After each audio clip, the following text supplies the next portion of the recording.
Harvard for all, सुनने में तो अच्छा लगता है. Thousands of students are holding computer science degree, but how many are pioneers in that? How many are experts?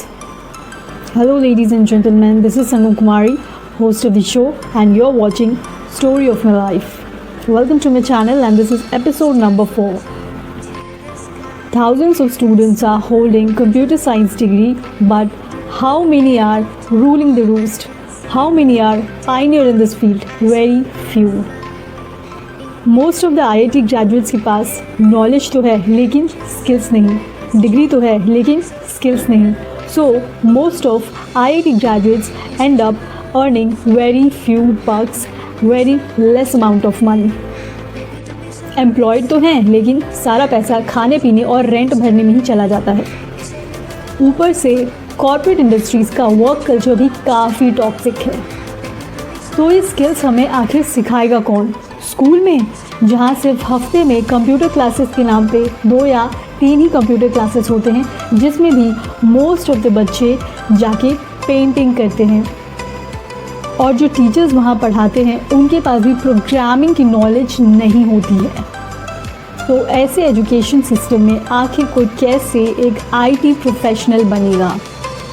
लेकिन आपके पास अगर इस फील्ड के लिए सही स्किल्स और नॉलेज है तो you can become a millionaire. Yes, by holding an IT degree or computer science degree, you can become a millionaire like Anant Agrawal. तो आइए जानते हैं कैसे अनंत अग्रवाल एक टेक टाइकून बने और कैसे ये अपनी फील्ड में मास्टर हैं. तो अनंत Agarwal is an Indian computer architecture researcher. He is a professor of electrical engineering and computer science at MIT, where he led the development of LWIFE, an early cache coherent multiprocessor, and has been director of MIT Computer Science and Artificial Intelligence Laboratory. He is the founder and CEO of Tilera, a fabless semiconductor company focusing on scalable multi-core embedded processor design. He is also CEO of edX, a joint partnership between MIT and Harvard University which provides free online learning. Agrawal was born in Mangalore and he has done his schooling from St. Aloysius, Mangalore. He holds a bachelor's degree in electrical engineering from Indian Institute of Madras. IIT Madras से पढ़ाई की है मतलब पहले से ही काफ़ी intelligent होंगे. काफ़ी इंटेलिजेंट होने से मतलब है या तो उनका IQ लेवल ज़्यादा होगा या उन्हें सब्जेक्ट में काफ़ी गहरा इंटरेस्ट होगा. टेक्निकल चीज़ों में उनका दिमाग ज़्यादा चलता होगा.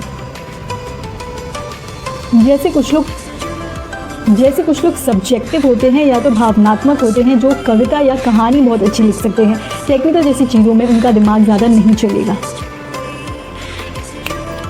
करियर चॉइस काफ़ी हद तक नेचर और इंटरेस्ट पे भी निर्भर करता है. और इसके अगेंस्ट जाकर आप अगर करियर चूज़ करते हैं then you can suffer a lot in future. उसमें आप ज़्यादा सक्सेसफुल नहीं हो पाएंगे. अगर कोई इंटेलिजेंट है नहीं तो इंटेलिजेंट बना जा सकता है बहुत सारी मेहनत करके, रिसर्च करके, स्किल्स गेन करके. लेकिन पहले हमें उस फील्ड में इंटरेस्ट होना चाहिए.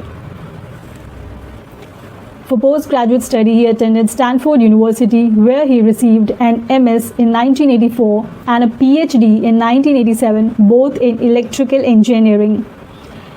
His PhD thesis analysis of cache performance for operating systems and multiprogramming were written under John L. Hennessy. In 2011, he has been appointed as MIT's Computer Science and Artificial Intelligence Laboratory Director. In 2013, he became a member of National Academy of Engineering and became the CEO of edX. In 2018, he received Edan Prize, the highest education prize. In 2018, he has received Edan Prize for Education Research, the world's largest education award. Edan refers to Chen Edan, a Chinese internet entrepreneur, philanthropist, and co-founder of Tencent, who established the Edan Prize Foundation to support education, research, and development. अब मैं आपको यहाँ बता देती हूँ, ईदान price foundation वो foundation है जो एनुअली उन इंडिविजुअल्स और टीम्स को अवार्ड या प्राइज़ देते हैं जिनका कंट्रीब्यूशन एजुकेशन को इम्प्रूव करने में और डेवलप करने में होता है।